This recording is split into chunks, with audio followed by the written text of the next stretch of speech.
kommer lige om 2 minutter. Jeg står noget, jeg ikke skulle have set.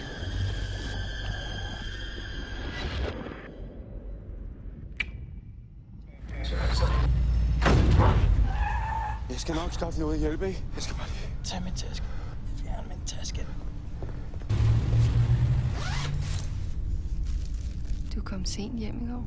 Hvad er der med dig? Alt er fint. Det lover du mig. Ja. Skal der er noget, du ikke fortæller mig? Det er lang tid siden, lillebror. Har du 2 minutter?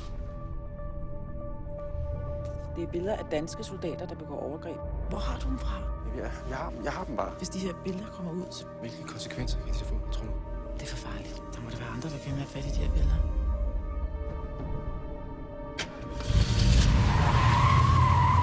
Det var mig.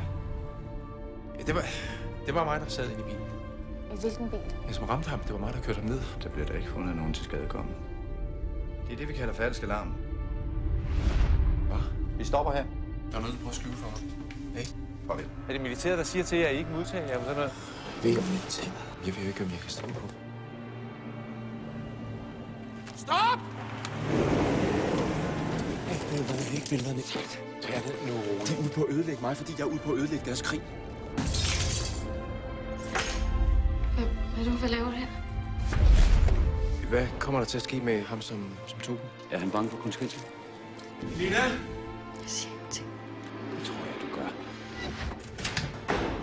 Jeg skal bare finde ham, der står bag ved alt det her. Jakob, sæt dig ned. Er du med i det her? Hvad du siger. Den eneste, du kan hjælpe, det er dig selv. Og det er du heller ikke særlig god til.